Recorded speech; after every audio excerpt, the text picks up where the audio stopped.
It's no secret that WWE is in a really good place right now. Product has been reaching numbers that we have not seen in a very long time, and some numbers that we have never seen as wrestling fans. We've talked long on this channel about how good WWE is doing right now in terms of numbers and attendance and overall business. But one thing that I do want to talk about is I want to go through the three shows that WWE has: Raw, SmackDown, and NXT. So, in this video, we're going to kind of be going over the current state of those three shows that WWE has. We're obviously going to start with the flagship show for the WWE, Monday Night Raw. Now, overall, I think Raw's in a very good place right now. But there was a good while there where Monday Night Raw felt like it was the flagship show, and it felt like it was leaps and bounds better than what SmackDown was putting out. You had the whole Judgment Day storyline going on between Rhea Ripley, Liv Morgan, Dominic Mysterio, Damian Priest. You've had CM Punk versus Drew McIntyre, which I still stand on that is the best rivalry in WWE right now. But when Raw was at its peak, I really think it was when the Wyatt Six debuted. That debut, going back and watching it, is still legendary stuff. It was just so well done. And again, I think that was the peak of Monday Night Raw in 2024. Very recently, we've seen Bronson Reed start getting a big push when he took out Seth Rollins, he took out R-Truth, and then him and Braun Strowman have had two backstage matches where they have just beaten the hell out of each other. We obviously have Bronson Reed doing a tsunami onto the car, and then on the most recent episode of Monday Night Raw, we had Braun Strowman spear Bronson Reed through a wall. Another thing to look at with Monday Night Raw is the emergence of Braun Breaker. We got to see this guy come up from NXT and turn into the IC champion that he is right now. But the storylines that I just named are just some of what's happening on Monday Night Raw and what's been happening on Monday Night Raw. You obviously had the Chad Gable versus Otis saga. Now we're seeing what American Made can do post the Wyatt Six feud. I just think Raw is in such a good place right now, and they have been for the bulk majority of 2024. SmackDown's 2024 has really felt like a bit of a roller coaster because pre WrestleMania 40, we were getting stuff with The Rock, and we had the debut of the final boss character.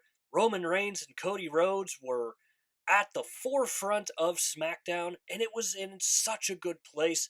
Then it really dipped post WrestleMania 40, and Roman Reigns was no longer the Universal Champion, and it just did not feel the same. And the product sank so low that people were saying that NXT was putting on better shows than SmackDown. And while I would maybe argue that point, I do think that for a good chunk of the year, SmackDown was truly the B show of WWE. And then Roman Reigns made his return at SummerSlam. Now you're starting to see the product rise back up a little bit. Now we're seeing Roman Reigns feuding with the Bloodline 2.0 and Solo Sikoa. And when I was talking about Monday Night Raw, I mentioned Bronson Reed and Braun Breaker as two guys who really came out of nowhere and has really done a good job over on Monday Night Raw.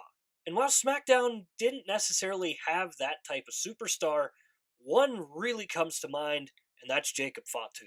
Jacob Fatu completely changed the dynamic of not just the Bloodline storyline, not just the Bloodline 2.0, but SmackDown as a show. Since he's debuted, we've seen him do incredible stuff on SmackDown. Stuff that a man of his size should not be able to do, but he does it. And since Roman Reigns came back, we've obviously had the big premiere on the USA Network, which has made the product better. And while I did say that premiere episode on the USA Network would be kind of a mini PLE type of show, maybe that necessarily wasn't true, but it was still a very good episode. And while we're still just 1 week into SmackDown being back on the USA Network, we're starting to see a trend poke back up again, and that's SmackDown being completely dominated by the Bloodline storyline. Pre-WrestleMania 40, it felt like that the Bloodline storyline was taking up the entire episode. And rightfully so. It was a fantastic story, and it absolutely deserved its spot on SmackDown. But it shouldn't have been the entire show. And I think we're starting to get that now that Roman Reigns is back, and the first episode on the USA Network really felt like it was Bloodline dominated. So it's really been a roller coaster type of year for SmackDown, but I do think that they are getting better. However, I think that it just hasn't really met the level that Monday Night Raw was at. And that obviously leaves us with NXT. And again, it's been kind of a roller coaster type year with NXT. It started out really good when their roster had guys like Ilya Dragunov and Braun Breaker. And then the WWE draft came and their roster got decimated. But then their deal with TNA started, and that completely changed the dynamic of NXT. The emergence of Joe Hendry on NXT, the emergence of TNA superstars on NXT really elevated it close to where it was pre-WWE draft. And I think the draft, in a way, really helped the NXT brand because it forced guys to really step up in a big way.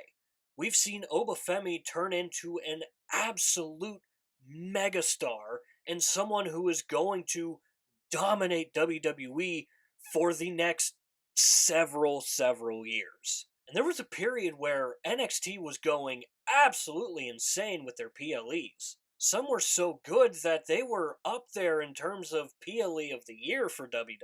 And someone who has really come into their own has been Roxanne Perez. Roxanne Perez has single-handedly carried the women's division on NXT on her shoulders for the bulk majority of 2024.